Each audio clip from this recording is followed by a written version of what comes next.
Amém.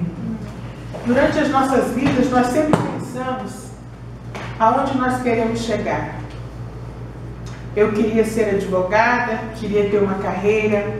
E cada um de vocês aqui sempre pensa aonde quer chegar nessa vida aqui. Mas aonde você quer chegar espiritualmente? A vida não é só isso.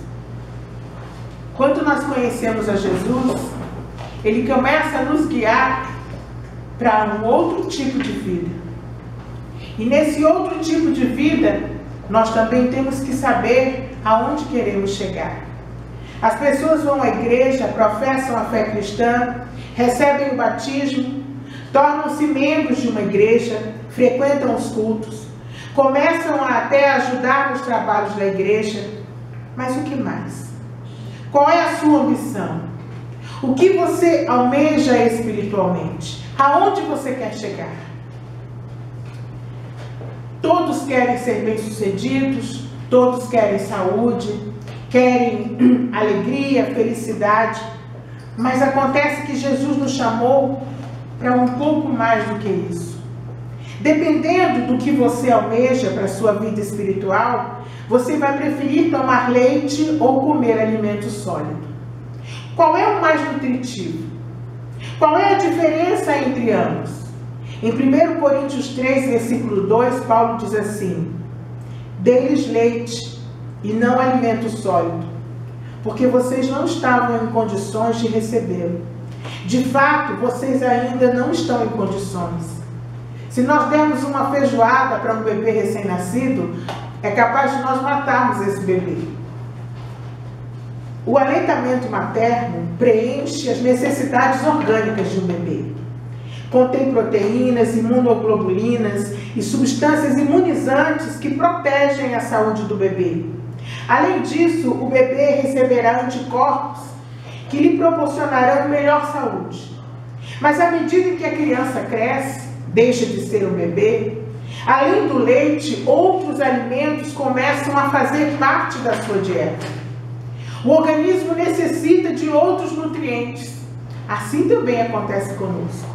A criança então passa a consumir alimentos mais sólidos, que estarão construindo o seu corpo, dando energia e regulando as funções orgânicas, a fim de que ele cresça de uma forma saudável. A alimentação deve conter tudo o que o organismo necessita: carboidratos, proteínas, sais minerais, vitaminas e outros nutrientes. Sendo assim, a criança passa a se alimentar de carnes, legumes, verduras, frutas, ovos, massas e leite também. O escritor da Carta aos Hebreus estabeleceu um paralelo entre a alimentação de um bebê e a condição espiritual dos cristãos. Eles são reprovados, diz Paulo, por não terem crescido na vida cristã, por continuarem sendo como criancinhas recém-nascidas que necessitam que tudo vá até eles. Necessitam de leite e não suportam alimentos mais sólidos, ou seja, não suportam um ensino espiritual mais profundo. Como são os cristãos que se alimentam de leite? São diferentes os que fazem uso daqueles que fazem uso de alimentos sólidos? Será? Eu e você demos um passo decisivo um dia. Nós aceitamos a Jesus como Salvador. Começamos uma vida nova, como criancinha espiritual. E como criancinha, nós já precisamos do genuíno leite, do ensino básico da fé, que nos dá um crescimento espiritual inicial. Mas o tempo passou. Nós não somos mais recém-nascidos. Já aceitamos a Jesus faz um pouco de tempo. Não somos mais bebês, ou não deveríamos ser. Deus espera por nosso desenvolvimento espiritual. Ele espera nada menos que eu e você cheguemos a ser conforme a imagem do seu Filho Jesus. Lá em Romanos 8, 29 está escrito assim: pois aqueles que de antemão conheceu, também os predestinou para serem conforme a imagem de seu Filho, a fim de que ele seja o primogênito entre muitos irmãos. Mas qual é o resultado de uma dieta somente com leite? Lá em Hebreus 5, de 11 a 13, Paulo fala sobre isso. A Epístola aos Hebreus mostra alguns perigos para a vida cristã. Um deles se encontra no final do verso 11 do capítulo 5. Diz assim: quanto a isso, temos muito que dizer, coisas difíceis de explicar, porque vocês se tornaram lentos, ou em outras versões, tardios para aprender. No grego, a expressão significa preguiçosos, lentos e descuidados. Nesse versículo, o escritor reprova os cristãos porque eles são duros de ouvidos para com as coisas espirituais, ou seja, eles custam a entender e, mais ainda, a praticar o que ouvem de seus líderes e o que leem na palavra. A expressão tardios em ouvir significa enfraquecimento, incapacidade espiritual e falta de energia espiritual. Indisposição de espírito para receber, compreender e mais aplicar os ensinamentos espirituais. E infelizmente essa indisposição espiritual, esse enfraquecimento da capacidade espiritual ainda hoje caracteriza a vida de muitos crentes. Diz ainda Paulo em Hebreus 5,12: pois com efeito, quando devíeis já ser mestres, ainda não sois. A carta foi escrita para pessoas que já haviam sido salvas e batizadas há algum tempo, o suficiente para elas terem crescido. Todo aquele tempo deveria ter sido aproveitado para aprendizado e progresso na vida cristã, na vida espiritual, mas isso não aconteceu. Eles até poderiam ser professores de Bíblia, no entanto, continuavam a ser crianças no conhecimento. Nós ficamos esperando e esperando e esperando as promessas de Deus para as coisas desse mundo. Esperamos pelo casamento, pelo bom emprego, por passar em concurso, esperamos, mas não nos preocupamos em crescer. O tempo passa e nós só cobramos de Deus, mas ainda não veio. Como é que Deus vai nos dar um alimento sólido se nós somos como crianças, com a boca aberta, esperando que a mãe alimente? Deus quer que nós cresçamos. Ao invés de a gente só se preocupar com o cumprimento das promessas de Deus nesse mundo, enquanto nós esperamos, nós deveríamos estar crescendo para compreender por que Deus não nos dá logo e também para compreender as coisas espirituais. As coisas acontecem ao mesmo tempo. O tempo de espera existe exatamente para que nesse tempo a gente cresça. Deus não pode cumprir todas as promessas e entregar na sua mão, porque você simplesmente não vai dar valor. Essa espera que nós tanto reclamamos, que tanto murmuramos, é exatamente o tempo em que nós também crescemos espiritualmente, para que o nome dele seja glorificado. Ele diz que ele é o caminho. Essa espera significa andar no caminho, andar com ele, crescer com ele. E nós muitas vezes continuamos como crianças espirituais, no conhecimento, na percepção das coisas de Deus e, o mais grave, na prática dessas verdades. Ora, diz Hebreus 5,13, todo aquele que se alimenta de leite é inexperiente na palavra. Os hebreus não haviam progredido no conhecimento da palavra. Eles eram bebês espirituais. E ele não está falando aqui de quem já leu ou deixou de ler a palavra, não. Porque quem esclarece é o Espírito Santo. E o Espírito Santo vai te dando esclarecimento à medida que você cresce. A maioria das pessoas lê a Bíblia e não entende muitas coisas. Mas quanto mais você cresce, mais o Espírito Santo começa a revelar para você, a ensinar para você. É isso que está escrito na Bíblia. É o Espírito Santo que vai, nos dias de hoje, nos ensinar sobre as coisas de Deus. À medida em que lemos a Bíblia, ele vai nos esclarecendo, ele vai mostrando para a gente como é que as coisas são. Eles eram bebês espirituais e o desenvolvimento deles foi tolhido porque eles recusaram a instrução mais aprofundada das verdades bíblicas. As pessoas hoje são muito sensíveis. são cheias de não me toques. Então como é que Deus vai entregar para você, vai entregar nas suas mãos e vai te revelar as verdades mais profundas? Se Ele fizer isso, antes que você cresça, você morre. O leite é um nutriente para a criança. Mas aqueles crentes, não sendo crianças, eram incapazes de receber alimento sólido. E com isso se tornaram sem habilidade nas Escrituras. Porque o diabo conhece as Escrituras de frente para trás. Mas não é disso que estamos falando. Não sabiam colocar em prática na vida diária o que eles aprendiam na Bíblia. Tinham muita dificuldade. Diz assim em Hebreus 5,13: ora, todo aquele que se alimenta de leite é inexperiente na palavra da justiça, porque é um crente e porque é uma criança. O crente imaturo, ele é incapaz de se aprofundar na doutrina. Ele só consegue entender as verdades mais simples, que Paulo chama de leite. Ele é instável na fé. Ele é inconstante emocionalmente, é inconstante no humor e pode ser facilmente levado por ventos de doutrina. Aí a pessoa diz: não, eu não. Sim, a nossa inconstância faz com que ora queiramos uma coisa, ora outra. E assim, muitas vezes, não andamos conforme o que Deus quer para nós. Desinteresse pelas coisas espirituais. O crente bebê, ele encontra mais prazer nas coisas desse mundo do que nas coisas espirituais.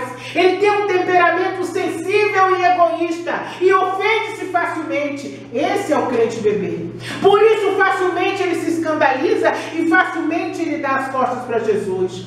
E o mais sério de todos, o crente bebê não dá fruto. Ele é um espectador. Está lá em Hebreus 10, 25. Se você não é mais um recém-nascido espiritual, a ordem de Deus para todos nós é crescer. Em contrapartida, os resultados de uma dieta com alimento sólido são diferentes. Quem se alimenta de alimento sólido alcança maturidade espiritual. Por que Deus quer que eu e você sejamos maduros? Para que a gente não tenha uma vida assim. Para que a gente tenha constância emocional, constância espiritual, para que a gente sofra menos, para que a gente seja menos ansioso. A pessoa muito ansiosa, ela é inconstante espiritualmente falando, ela ainda não aprendeu a esperar. E diz assim, Hebreus 5,14: mas o alimento sólido é só para os adultos. À medida em que você cresce espiritualmente, o Espírito Santo vai ministrando a você as coisas mais profundas. Mas o alimento sólido é para os adultos. Na Bíblia, alimento sólido, bem como leite, são figuras de linguagem usadas para facilitar o entendimento. A palavra leite indica os ensinamentos básicos, os rudimentos da fé. Alimento sólido indica ensinamentos mais profundos sobre a palavra de Deus. Indica o discernimento das verdades espirituais. A maturidade espiritual requer um crescimento cultivado com disciplina e com esforço. A última forma de buscar essa maturidade, a única forma de buscar maturidade é através de santificação e de crescimento no conhecimento da palavra, de oração e principalmente de amor. O amor é o vínculo da perfeição. Em segundo lugar, o crente crescido é experiente.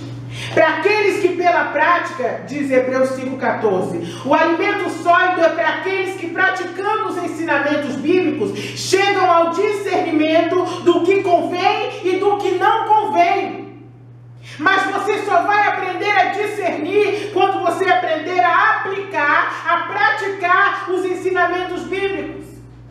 Na busca pela maturidade cristã, a obediência é uma questão de suma e principal importância. É a prática da palavra de Deus que conduzirá o cristão à maturidade. Quanto mais você pratica a palavra, mais as raízes da vida vão se fortalecendo em você. E assim você fica muito mais bem preparado para esperar, para suportar a espera, até que você receba as promessas que Deus tem para você. e para vencer as tempestades da vida. O seu crescimento depende do seu desejo por alimento sólido, encontrado nas Escrituras. Você prefere continuar a tomar leite ou você deseja comer alimento sólido? Um dos perigos da vida cristã é tornar-se tardio em ouvir. O tempo depois da conversão deve ser usado no aprendizado e no progresso da vida cristã. Mas por que é que eu e você temos que almejar ingerir alimento sólido? Por quê? Por que tudo isso? Porque Jesus não nos salvou para ficarmos recebendo dos líderes e dos pastores a vida inteira, como crianças. Ele quer fazer de nós o que está escrito em Efésios 4, 10 e seguintes. Diz assim: aquele que desceu é o mesmo que subiu acima de todos os céus, a fim de encher todas as coisas. E ele designou alguns para apóstolos, outros para profetas, outros para evangelistas, outros para pastores e mestres, com o fim de preparar os santos para a obra do ministério, para que o corpo de Cristo seja edificado, até que todos alcancemos a unidade da fé e do conhecimento do Filho de Deus e cheguemos à maturidade, atingindo a medida da plenitude de Cristo. O que é que você almeja? Ser um bom advogado, um bom médico, um bom administrador? O que é que você almeja? Passar num bom concurso? Ser bem colocado? A Bíblia diz que você tem que almejar uma dessas 5 coisas. É só assim que você cresce. O propósito é que cresçamos em tudo, naquele que é a cabeça, que é Cristo. Dele todo o corpo ajustado, unido pelo auxílio de todas as juntas, cresce e edifica-se a si mesmo em amor, na medida que cada parte realiza a sua função. Cada um de nós foi criado para um propósito específico. O mais lindo é que Jesus, pouco antes de morrer, agradeceu a Deus e disse que ele cumpriu a missão dele aqui.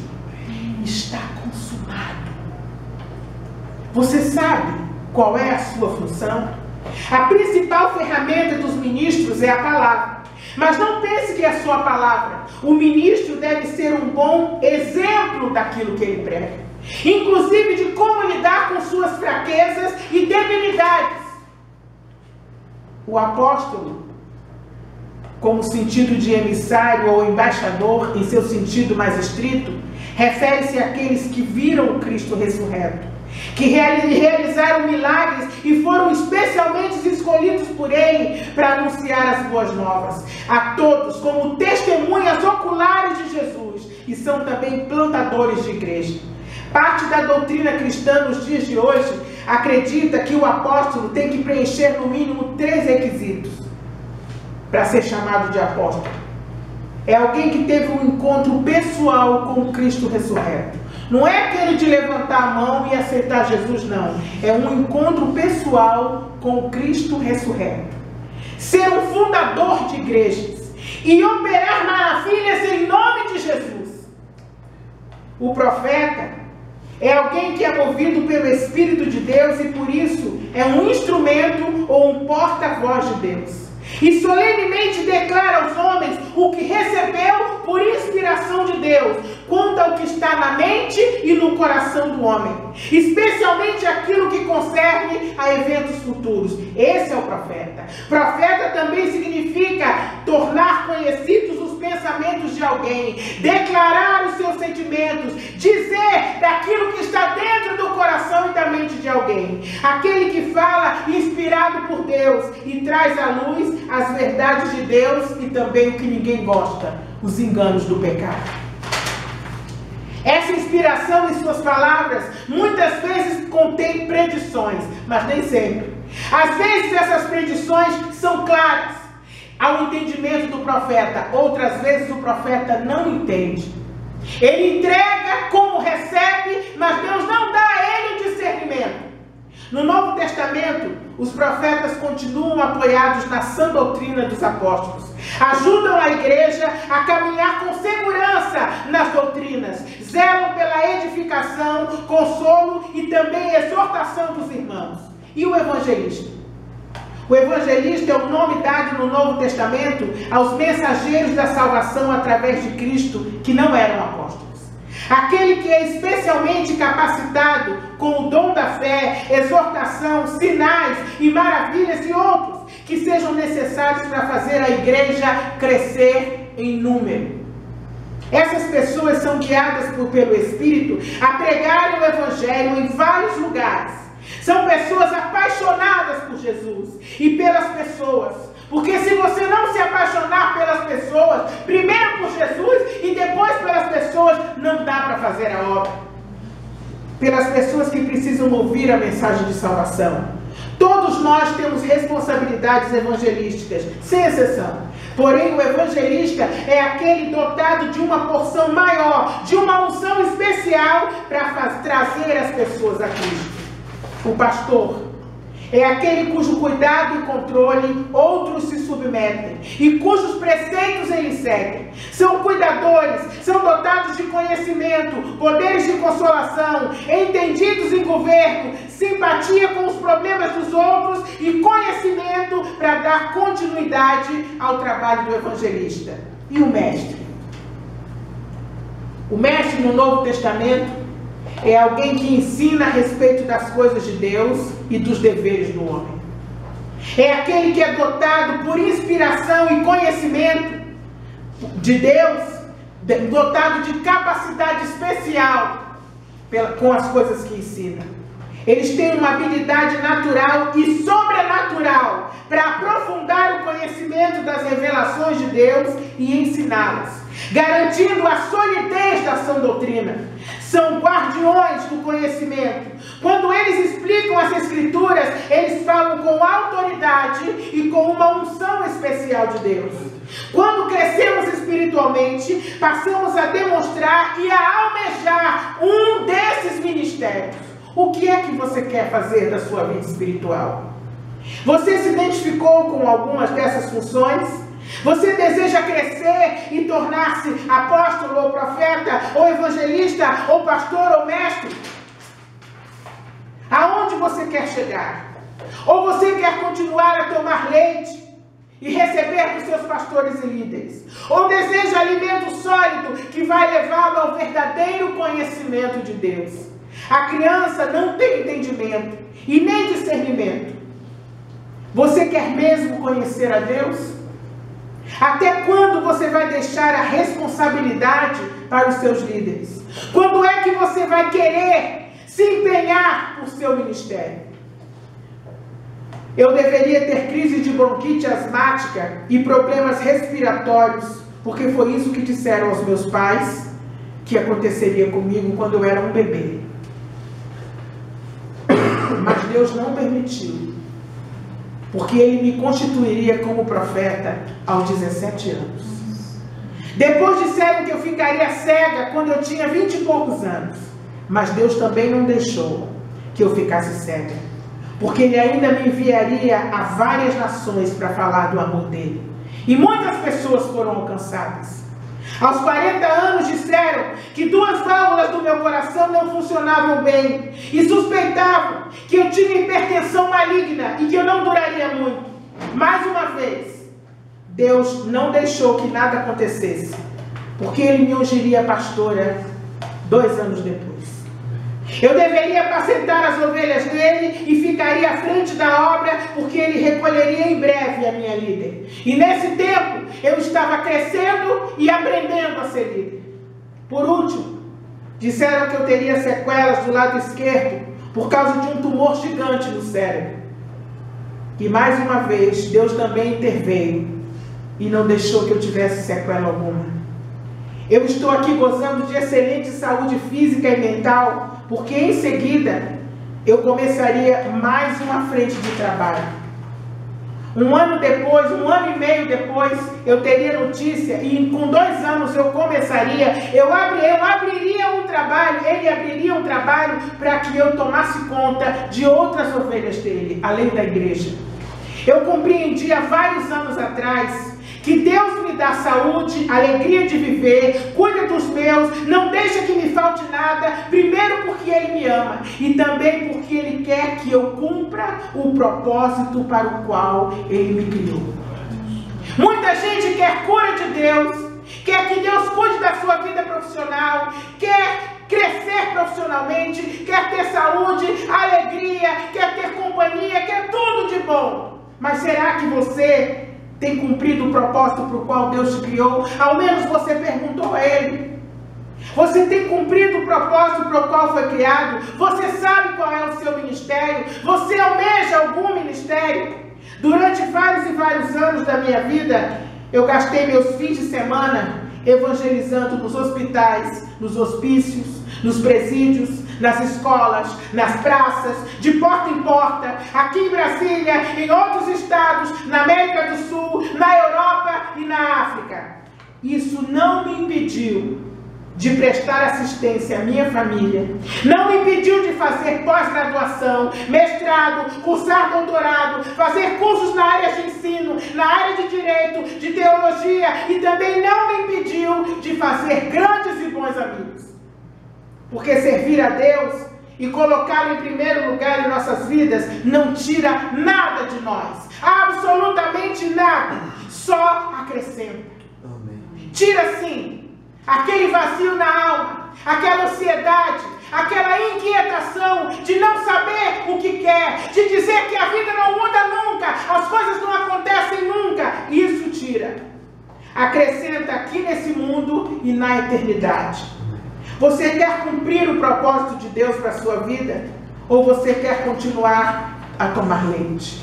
Vamos orar. Jesus querido, a Tua palavra é uma espada, Senhor. Ela penetra profundamente, Senhor. Profundamente em nossos corações e nossas mentes, Senhor. Pai, ajuda-nos, Senhor, a cumprir o propósito para o qual fomos criados, Senhor.